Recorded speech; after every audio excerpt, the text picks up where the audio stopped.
টাঙ্গাইলে অন্যতম শিক্ষা প্রতিষ্ঠান আমিন ইসলামিক স্কুল অ্যান্ড মাদ্রাসায় ১০৫ জন বৃত্তিপ্রাপ্ত শিক্ষার্থীদের মাঝে পুরস্কার বিতরণ অনুষ্ঠিত।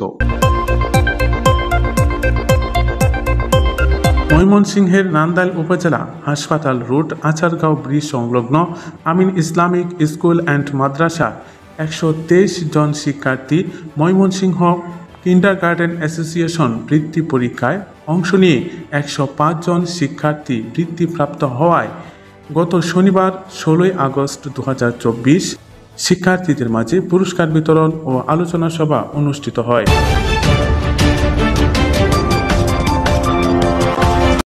উদং মধুপুর দাখিল মাদ্রাসার ভারপ্রাপ্ত সুপার মাওলানা আমিনুল ইসলামের সভাপতিত্বে আমিন ইসলামিক স্কুল অ্যান্ড মাদ্রাসার সহকারী শিক্ষক মোহাম্মদ হুমায়ুন কবিরের সঞ্চালনায় অনুষ্ঠানে প্রধান অতিথির বক্তব্য রাখেন বিশিষ্ট আলিমুদ্দিন হজরত মাওলানা মুফতি আবুল হাশিম সাহেব, আচারগাঁও ফাজিল মাদ্রাসার সহকারী শিক্ষক মোহাম্মদ মিজানুর রহমান, মাওলানা আবু রায়হান, মোহাম্মদ হারুনুর রশিদ প্রমুখ।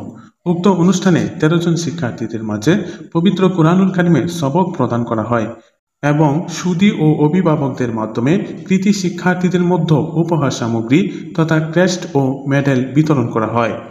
অনুষ্ঠানে আমন্ত্রিত অতিথিবৃন্দ উক্ত প্রতিষ্ঠানের পড়ালেখার মান উন্নয়নে সন্তুষ্ট প্রকাশ করে পরে দেশ ও জনগণের মঙ্গল কামনা করে বিশেষ মোনাজাত অনুষ্ঠিত হয়।